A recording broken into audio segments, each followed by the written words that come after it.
Oke, Assalamualaikum warahmatullahi wabarakatuh. Perkenalkan, nama saya Fajar dari Universitas Pamulang yang akan menjelaskan tentang computer vision. Kali ini kita akan belajar tentang klasifikasi gambar dengan CNN dan dataset CIFAR 100.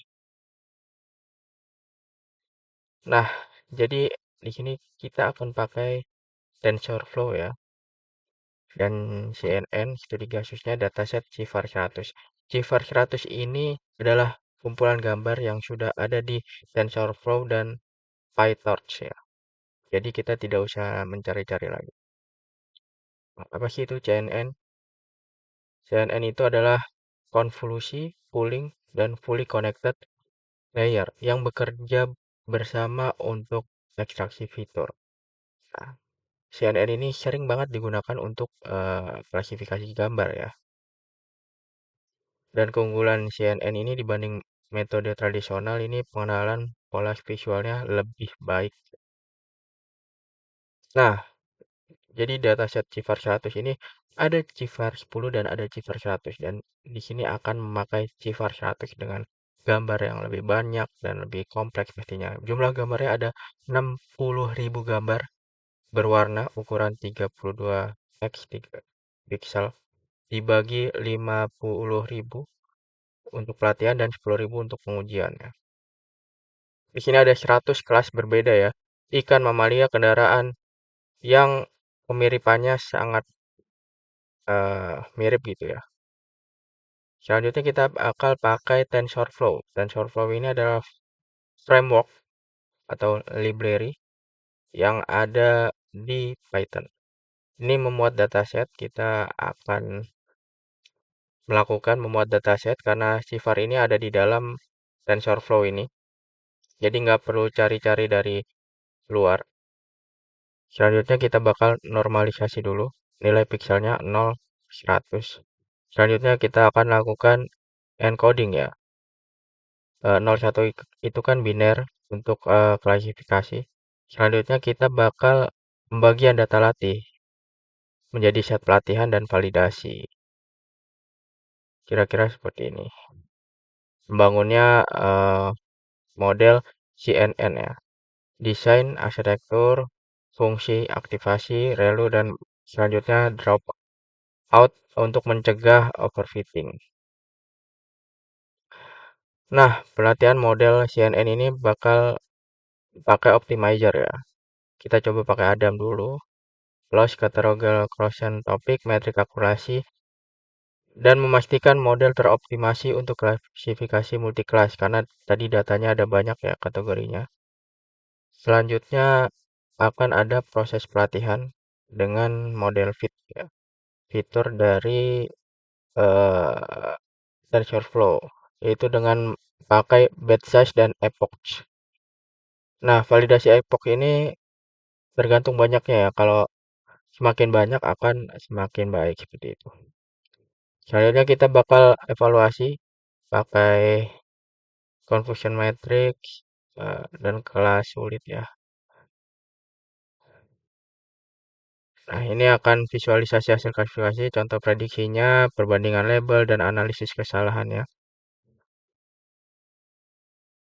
Selanjutnya pengembangan eh, lebih lanjut, augmentasi pertama-tama dilakukan. Selanjutnya transfer learning menggunakan model pralatih.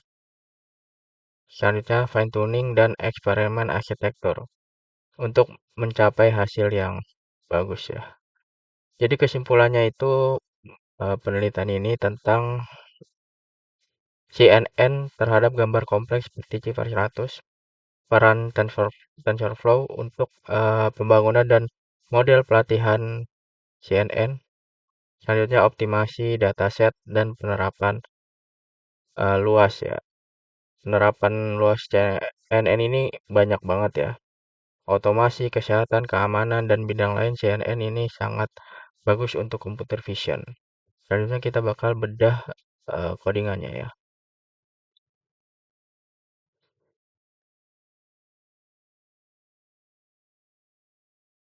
Nah, di sini ada kita pakai ya di sini. Kita zoom dulu.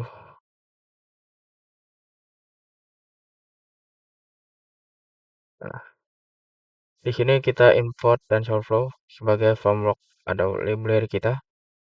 Pakai keras untuk preprocessing, nanti untuk angka, nanti untuk evaluasi. Selanjutnya kita import datasetnya dari TensorFlow ya.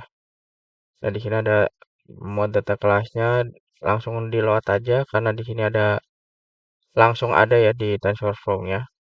Selanjutnya normalisasi, samain dulu sekali pikselnya. Selanjutnya buat daftar nama kelasnya nih. Di sini ada banyak banget nama kelas dari Cifar ini. Nah, sekitar ada 100 ya. Selanjutnya visualisasi beberapa gambar untuk mengetahui gimana sih bentuk gambarnya. Selanjutnya kita lakukan augmentasi. Di sini kita samakan dulu ukurannya. Selanjutnya kita langsung aja buat arsitektur model CNN-nya. Nih lapisan konfigurasi pertamanya seperti ini. Pakai relu, tuh. Konfigurasi kedua, konfigurasi ketiga, dan lapisan dense flattennya jangan lupa. Karena ini untuk menjelaskan kelas Cifar ya. Seperti itu. Nah, arsitektur ini tuh memiliki yang cukup kompleks ya karena eh, menangkap 100 kelas dari Cifar 100 ini dengan berbagai regulasi dan tujuannya untuk mencegah overfitting ya. Selanjutnya kita mengompilasi model dengan optimizer Adam yang seperti tadi udah dikatakan. Ini algoritma optimasi yang adaptif, cocok untuk tugas kompleks seperti ini. Selanjutnya fungsi loss, kita pakai multiclass label integer ya. 0 sampai 99. Selanjutnya metriknya akurasi untuk mengukur akurasi selama pelatihan dan evaluasi. Selanjutnya summary ya. Untuk menampilkan ringkasan arsitektur, jumlah parameter, ukuran output, dan dari tiap lapisannya. Itu.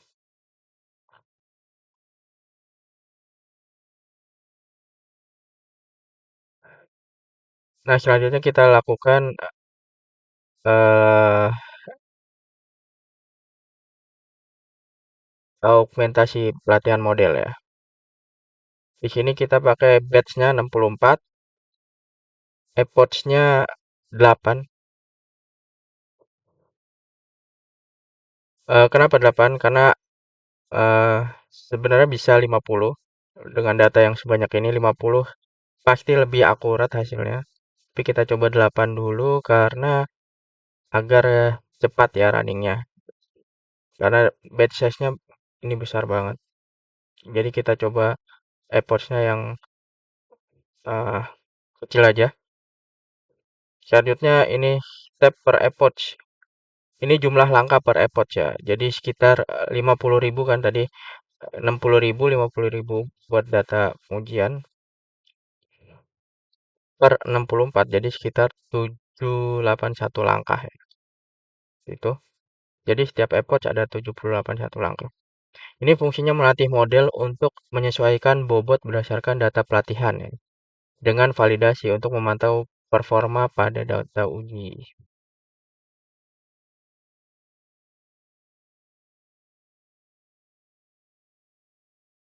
Selanjutnya mengevaluasi model. Ini kita mengevaluasi model pakai model evaluate ya. Ini gunanya untuk mengukur loss dan akurasi pada data uji 10.000 gambar. Tadi kan 50.000 dan 10.000 data ujinya. Selanjutnya kita lakukan tes ACC nih. Tes ACC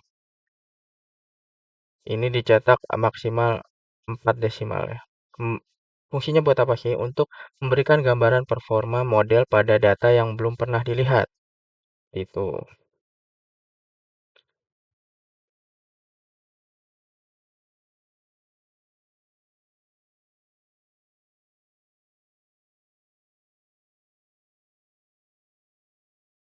Selanjutnya kita lakukan visualisasi.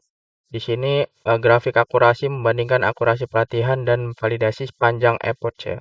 Selanjutnya grafik loss. Grafik loss membandingkan loss pelatihan dan validasi. Selanjutnya history berisi metrik pelatihan.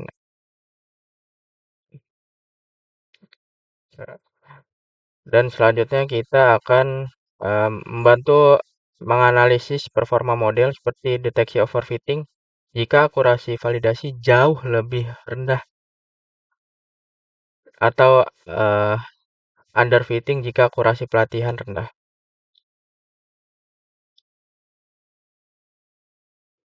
Di sini kita prediksi dan visualisasi hasil data uji ya.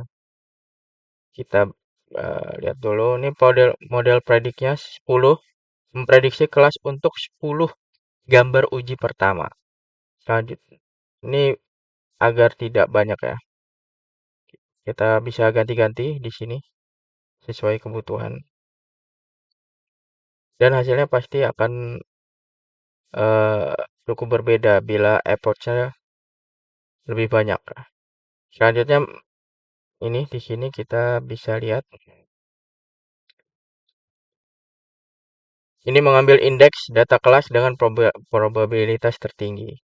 NP ARGX max. Nah, di fungsi ini adalah memberikan wawasan kualitatif tentang performa model pada data uji. Itu.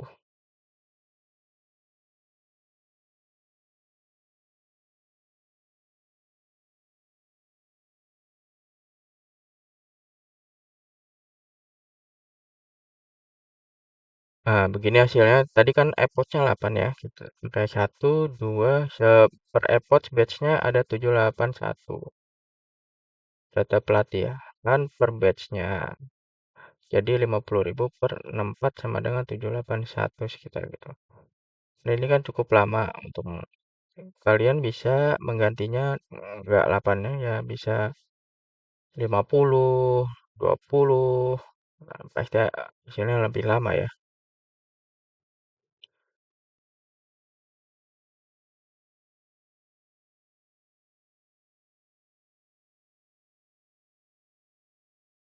Nah, ini ada epoch-nya 0, 1, 2, 3, 4 berarti ada 8 epoch ya.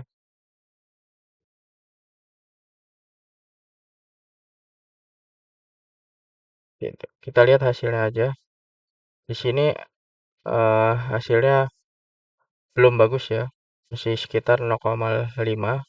Kalian bisa mungkin menghasilkan yang lebih baik jika epoch-nya lebih banyak. Ini satu epoch memakan waktu sekitar 4 menit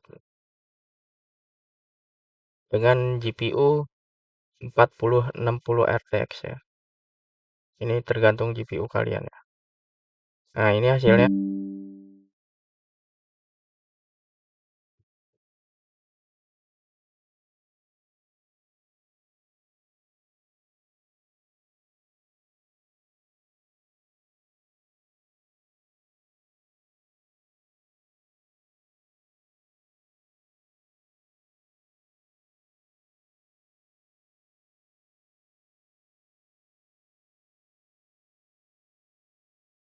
Hasilnya kita bisa lihat. Ini gambar gunung. Prediksinya malah dolphin. Ini salah berarti ini bulu landak. Prediksinya ini hutan ya. Ini dolphin ternyata anjing laut seal. Terus ini mobil bak. Prediksinya ternyata jamur. Nah, ini benar nih laut sih benar. Padahal gambarnya belum. Ini apel benar. Apel.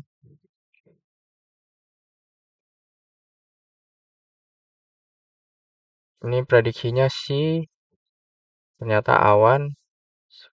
Ini prediksinya skunk ternyata butterfly. Bicycle ternyata camel. Jadi yang benar dari 10 ini cuma 2. Nah, itulah fungsi dari CNN TensorFlow untuk klasifikasi gambar. Kalian bisa meningkatkan akurasi validasinya dengan mengganti sekitar epochnya, diganti misalnya 50 mungkin sudah bisa nyampe 90 persenan ya.